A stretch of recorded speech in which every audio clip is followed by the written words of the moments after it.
Remember when they said that the banking crisis was over? Remember when those same people told us that there was going to be 6 rate cuts in 2023? Remember when those same folks told us that the Fed was going to achieve a soft landing? Yeah. How's that program working out for those folks? Now, what we're talking about here is the ongoing banking crisis. And although it brings me, some pleasure to be right, make some good calls, that's all fun and games. What isn't fun is to see the American people getting squeezed. Let's get right on into it, folks. So, this just came out here today. New York Community Bank stock, NYCB, the bank that acquired the collapsed Signature Bank, falls 40% after earnings. The bank announced that they will be cutting their dividend by 70% to meet regulatory requirements. They also reported a fourth quarter loss of $260 million, while expectations were for a gain of that size. This comes just weeks before the Fed's emergency loan program is set to expire. And we've been talking about that one too, haven't we? Oh yeah, these same people told us that Evergrande was a nothing burger too, didn't they? Now we got a $300 billion liquidation. I could go on and on and on. Some small banks are still feeling the pain. Yeah, I would say many are. And this is the stock. I don't know if you guys can see that. Maybe if we can get, maybe. There we go. How about that for a little dip? I can't focus it in. You guys get the point. You saw it real quick. So that is New York Community Bank in free fall, the bank that was able to buy up Signature Bank last year when Signature Bank collapsed. And now we are seeing right now the market starting to realize, get smacked in the face with the truth that we've been laying out here, right? That the Fed was not going to cut interest rates here, right? They said that they were going to cut rates 6 times last year. We haven't had one cut. They said that we're going to get a cut today. No cut. They think that we're going to get a cut in March.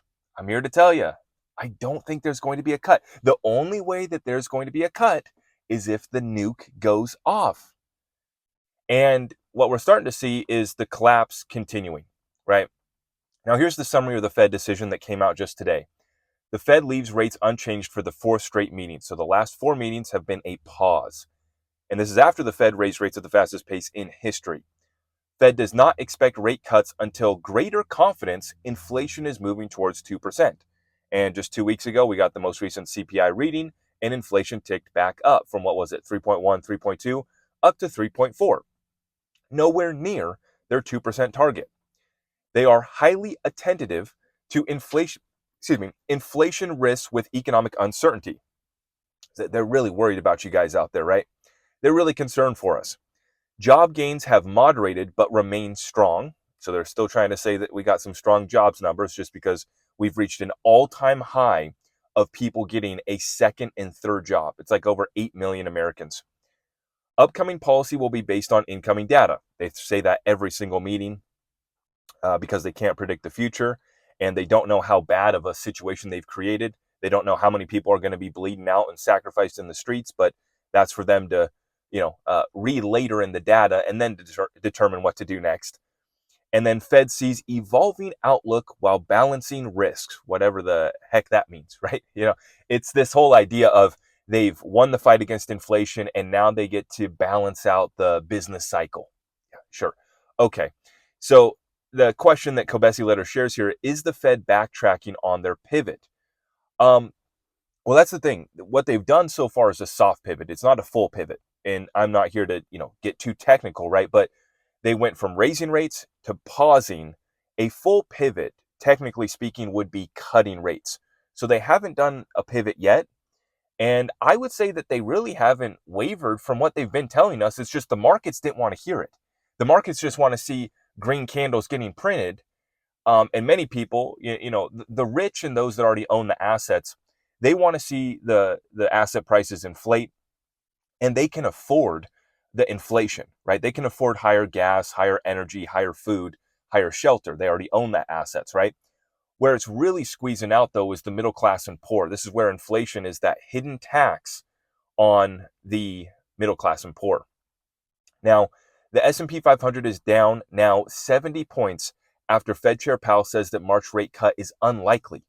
So he's saying that the March base case is no cut. Okay. Now, the markets are finally starting to react to that, and the S&P 500 fell over 50 points erasing nearly 500 billion in market cap. If that doesn't show you how much of an illusion all this is, especially market cap. I talk about market cap in relation to XRP and different utility projects and how it's a metric that can't really be applied to a utility that's liquidity. But nonetheless, I mean, those in sorry, phone's dying on me. Those that thought that there was 500 billion more in the S&P 500, right? They woke up this morning and now here we have 500 billion erased from the market cap of the S&P 500. So it's fallen over 70 points now. And remember, these same people are now trying to call for another 6 rate cuts this year. I am looking at how they typically cut, and usually what they do is they cut more dramatically than they do raising. So when they're raising rates, it's programmatic. It's 25 basis points, 50 basis points, and they just kept on raising, right? Steadily raising between 25 and 50 basis points. I don't think that they ever did anything higher than that. But on the way down, when they start cutting, it's because everything has gone to hell in a handbasket. So that's where you see 1% rate cuts. I don't know. I'll have to look back at this too to get better data to get the for sure answer. I don't know what the most they've ever done in one rate cut has ever been. I'd be interested. If anybody knows that in the comments, let me know in the comments down below what the largest rate cut the Fed has ever done. I'd be very interested to see that. Obviously, in March 2020, we went from, I think we were at effective rate of like 2% or something like that, down to 0. So this is why I'm holding my thesis that we're going to have a bomb go off, whether it's a financial bomb, whether it's a literal bomb, hopefully not, praying for peace. But something's going to happen, black swan us, cyber attack us, maybe a little bit of everything. And that's what's going to give the Fed the excuse to come in, cut rates, and turn back on that money printer, which fits perfectly into our thesis of hedging with precious metals and also having our digital assets. Because when we go back to a risk-on environment, right? Yes, the S&P 500 might go up, and that's fine and dandy. Go get your 10%, go get your 20% in the S&P 500. I'm hoping to get 10x's in my digital assets, right? So that's my main thesis right there. By the way, people keep on asking me, where can they get precious metals? They're just looking for a reputable source. We got you covered, guys, at my website, zachrector.com. We can get you precious metals shipped directly to you, or we can roll over a 401k retirement account as well. And we also can serve Canadian citizens as well. So I know we got a lot of Canadians. Shout out to our brothers and sisters up north. We can cover you guys as well. But, as I title this one, the banking crisis continues while they've been trying to say everything's fine. The market's been printing green candles and everybody thinks that the Fed's achieved a soft landing. It is so far from the truth. And they're touting strong job numbers, and the unemployment rate has never been this low, in the last 50 years. But if you went back and looked at how they calculated the unemployment rate, it would be double what it is right now. I forget if it's at, what is it at 2, 3, 4%, something like that. If you calculate it the same way they did, just probably 20 years ago, 20, 30 years ago, it would be double. Same thing with inflation, right? If we calculated inflation the way that they used to, inflation would have been up at 20% during the peak of inflation. And right now it's at 3.4, and it'd be reading something like 7, 8% inflation. So this is why for me, when I'm looking at how can we prepare ourselves, right? If this banking crisis, if I'm right and the banking crisis is not over and it's coming back, how can we prepare? Well, for me, I've been getting liquid over the last 2 years. 2022, 2023, I've been stacking cash. I've been doing so that I can move on real estate, but the other reason is so that I can just be liquid. I have options. Now, I pay a price. There's a price to pay when you're holding cash, obviously because of inflation. But I'd rather take that hit and know that I can move that capital right away. The other thing that I'm doing is I don't keep more than 250, 250,000 FDIC, right? For anybody out there that has M's in the bank account, like the kids say, make sure that you don't have more than 250,000 in any one account, right? Or if you do, maybe I guess you could trust a JP Morgan because they probably won't be allowed to fail, right? Take your bet on which banks will be systemically important and which ones won't fail. But I definitely think that the banking crisis is not over. We're going to see a consolidation. And so it's having physical cash on hand, multiple bank accounts. Obviously, I got my digital assets too for when we go back to a risk on environment. But I also have my precious metals. And then the main thing that I keep on reiterating is utility with no counterparty risk. That's what gets me excited right now, is knowing that I hold assets with real value with no counterparty risk. Now, the soups in my pantry, this is kind of sounds stupid, but hear me out. The soup bowls that I got, the top ramen, the other prepping that I've made, right? The cans of beans. That's utility with no counterparty risk, right? I can get value out of that and I have no counterparty risk other than the expiration date on it. That's the only counterparty risk, right? Versus being in stocks right now, we're exposed there.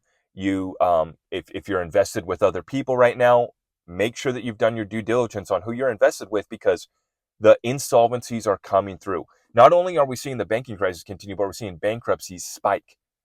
So real estate resets underway. So we got to make sure that we have utility with no counterparty risk. And for me, that's the food in my pantry. That's diapers that I got for my children, baby wipes, right? Formula, and then obviously precious metals, my other essentials. Um, you know, I you know, I guess you could call me a prepper. I'm not a doomsday bunker guy, but I have essentials to be able to ride out a storm. It's very simple.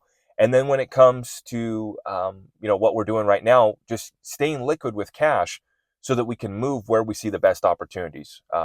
When the real estate deals come through, we're going to be ready to move there. And then the other thing that I'm looking at right now is the private equity deals, right? How do we get in on these companies that are going to be able to survive what we're going through, make it out to the other side? And I think that you got companies like Ripple, you got, companies like Circle, that definitely have been, given a bunch of attention and have been bought up. But I still think that we have a ways to go. And during the downturn right now, where this is getting cleaned out, where VC funding is getting squeezed, this is a chance to buy the dip on private equity. There's going to be an opportunity to buy the dip, maybe buy the crash on real estate. And then the other thing too is just solidifying our businesses right now, or your income, right? If you work a job, making sure that your job's not going away. We're seeing all of the record layoffs hit. And that's why I laugh at the people that say that we've achieved a soft landing. Go tell that to the 10,000 people that just got laid off from this company. Go tell this to the 30,000 people that just got laid off from another company. I mean, the list is a mile long, dang near, you know. And so make sure that our income is secure. And then I've talked about utility with no counterparty risk. And then let's just pray that we can ride out this storm. The opportunities are going to be abundant, okay? The most difficult thing that I'm finding right now is controlling our energy and staying focused. He who stays focused longest wins most. That's what my mentor Dan Pena says. And so for me, I've set my intentions. I'm trying to control my energy. Today was another day where we had XRP FUD after Chris Larson lost, some XRP, and everybody hopping on that, right? All the vultures coming out. A lot of that clown activity. Now I'm just dismissing. I'm not even acknowledging it. I know where I stand, and I could call out all of these people, all of them. I have a list, and I'm trying to control my energy and my focus. I could call out all these clowns, all these shills, but I'm not going to. I'm going to stay focused on my business, my investments, and our community. I want to stay focused on you guys. So let me know in the comments down below what kind of content you guys want to see next. We've been covering all banking crisis. We talked about real estate. We did World War III updates. Obviously, crypto news every single day. Let me know what you guys want to see next. I think that our targets are going to come in, right? Earlier this week, I dropped a trading update for my Patreon Discord community. And I talked about my targets, how I thought that we were going to run up into the FOMC meeting and then we were going to roll over. And watching the charts right now, that's exactly what's playing out. So like I said, I'm here for the community. If you want to get a little bit closer to me, have a little bit more of I shouldn't say a little bit more of an intimate relationship, but if you want to be able to contact me and get in touch, ask questions, have me review your business, have me review your investments. I'm not going to give you financial advice, but I will share my opinions. And that can be done and accessed at my website, zachrector.com. Sign up through the Patreon to get access to Discord, and we would love to see it in our family over there. God bless all of you guys. I'll see you in the next one on the way out. If you guys could smash that thumbs up for me, share it out far and wide, that'd be greatly appreciated. Thank you so much.